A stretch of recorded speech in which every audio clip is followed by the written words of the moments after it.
I believe that the human race has lost its humanity. The way we portray ourselves is no longer human. Our hearts? Hardened like stone. Our thoughts? Dark. Our actions?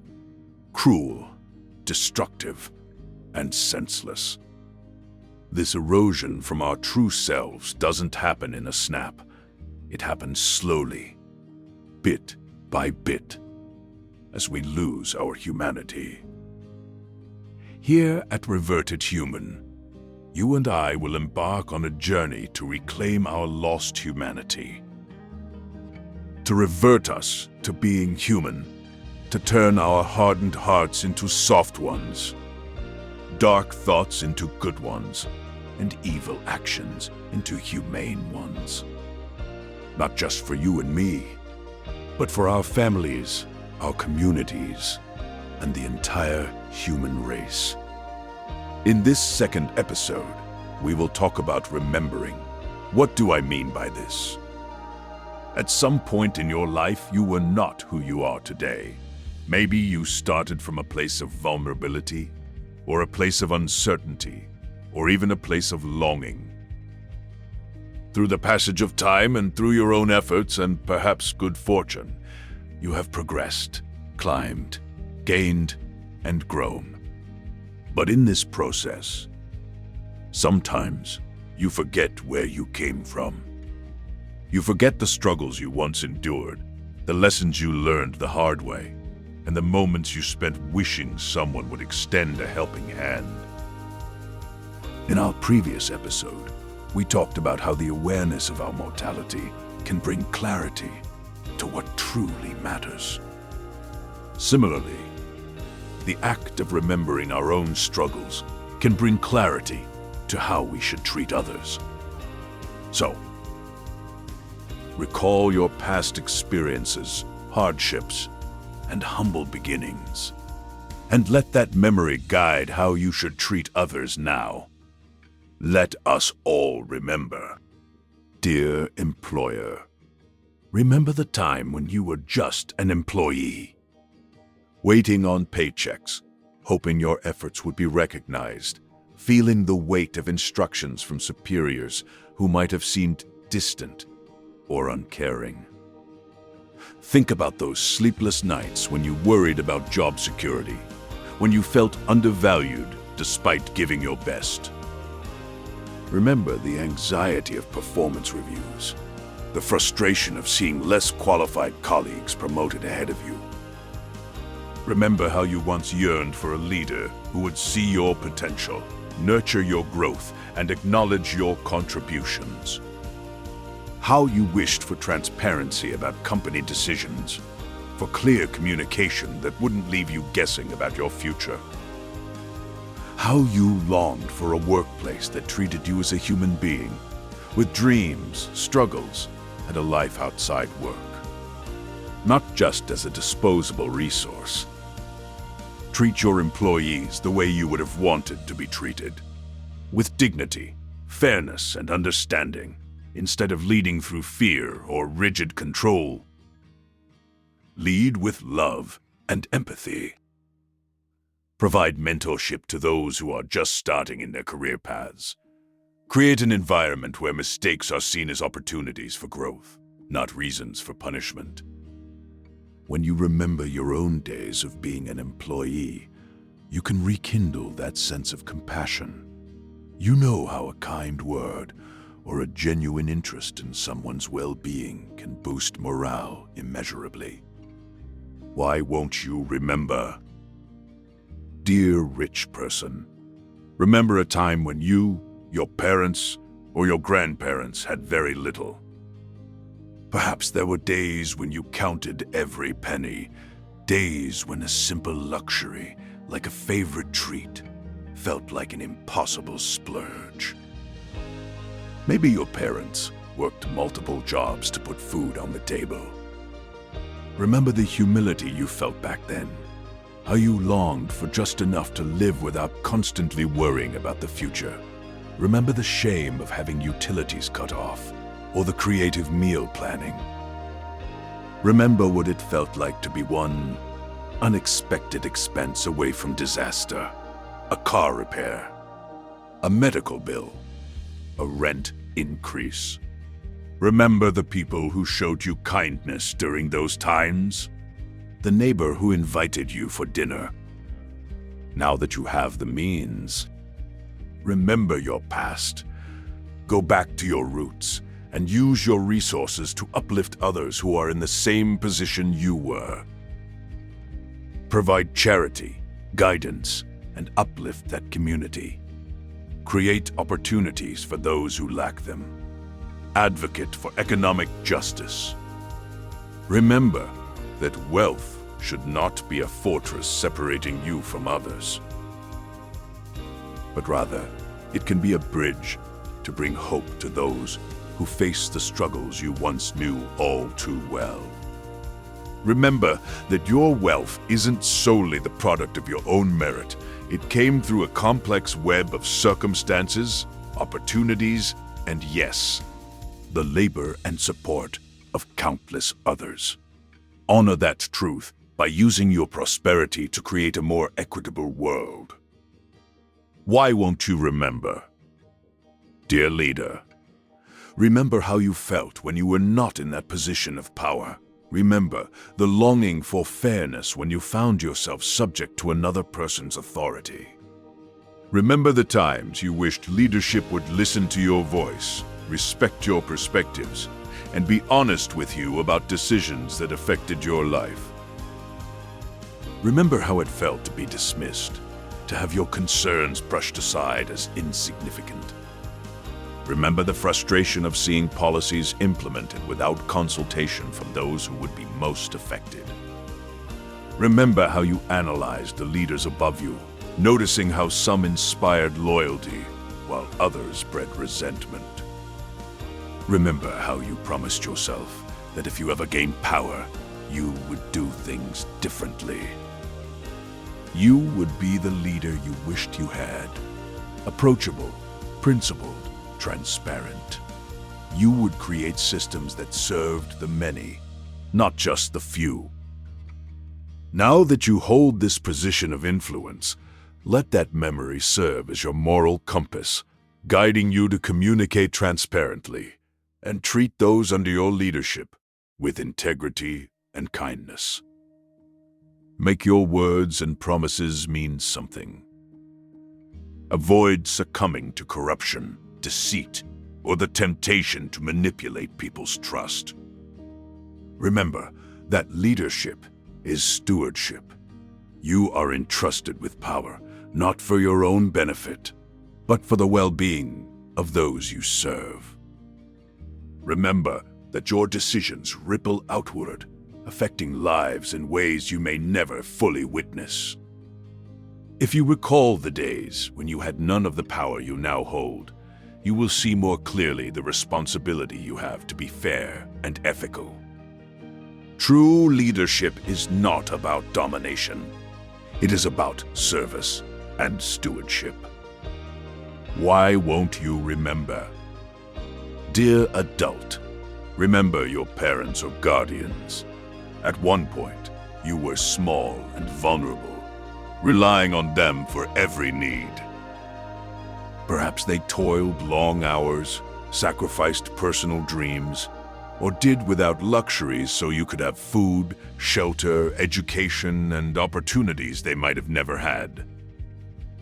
Remember the parent who worked multiple jobs so you could participate in that extracurricular activity. Remember the guardian who went without new clothes so you could have a computer for school. As you grow older, it can become easy to focus on your own life, your own ambitions, and your own struggles, forgetting the care and guidance they provided. But remember the unconditional love that once cradled you. Remember the sleepless nights they spent comforting you when you were sick, or the times they celebrated even your smallest accomplishments. Now, as they age, it is your turn to take care of them. Show up for them, check on them regularly, and ensure they are not left to struggle alone. Advocate for their healthcare needs. Create time in your busy schedule for meaningful visits and offer the patience they once gave to you. In doing so, you honor a timeless cycle of care. From your infancy through to their old age, love and tenderness must flow in both directions. Why won't you remember? Dear successful athlete, remember the times you couldn't even afford shoes, or the days your dreams seemed so far away that you almost gave up. Remember the frustration of not having the resources, whether it was a proper coach, a supportive environment, or the equipment needed for your training. Remember practicing in whatever space you could find, a backyard, a public park, an empty lot. Remember using makeshift equipment because professional gear was too expensive. Remember the ache in your muscles after training for hours without proper nutrition or recovery tools. Remember the mentor who finally believed in you, who saw past your circumstances to your potential. Remember the program that offered you a scholarship, the coach who worked with you for free, the community that pooled resources to send you to that crucial tournament. Now that you have found success, return to where you started. Seek out the children or aspiring athletes who share the same struggles you once had. Create foundations and programs that address the specific barriers you faced. Sponsor their training programs or donate equipment that could be the spark for their own future success. Why won't you remember?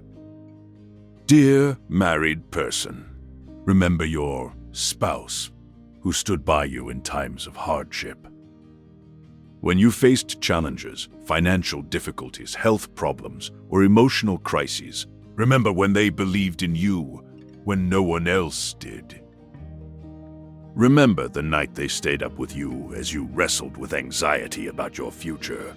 Remember how they adjusted their own dreams and plans to accommodate yours.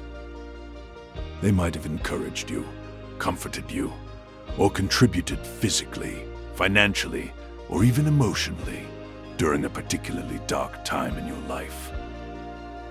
Remember how they saw potential in you that you couldn't see in yourself. Remember how they celebrated your smallest victories. Remember how they loved you, not for what you achieved or provided, but simply for who you are. Now that you are in a better position, do not abandon them simply because your circumstances have changed. It can be easy to take for granted the loyalty and devotion that were once pivotal to your success, but by remembering how integral their support was, you honor the bond that saw you through adversity. Continue to nurture your relationship with the same care and attention you give to your career or other pursuits. Express gratitude not just in words, but in actions that prioritize their happiness and well-being. Remember that true success includes maintaining the relationships that sustained you when you had nothing else. Why won't you remember? Remember the teacher who stayed after school to help you grasp a difficult subject. Remember the one who gently pushed you beyond your comfort zone because they saw capabilities in you that you didn't yet recognize. Remember the educator who didn't just teach the curriculum but taught you how to think, how to question, how to discover. Remember the mentor who opened doors to experiences you never knew existed. Remember how they introduced you to books, ideas, or fields of study that expanded your sense of what was possible. Remember how they corrected you without diminishing you, how they maintained high standards while providing the support needed to meet them. This teacher might have given you the confidence to pursue a subject you found intimidating, or encouraged you to follow a dream you deemed impossible.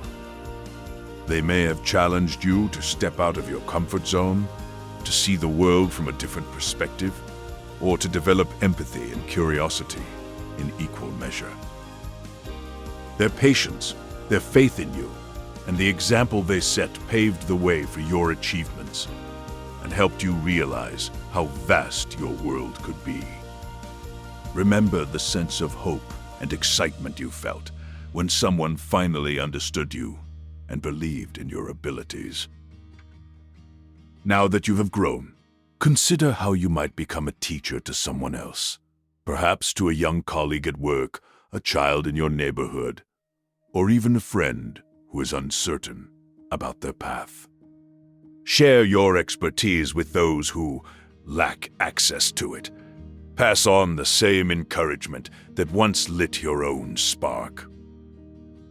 Why won't you remember? Remember the doctor who helped you in your time of need, whether it was a routine checkup that caught a developing condition early, or a life-saving procedure that pulled you from the brink of despair.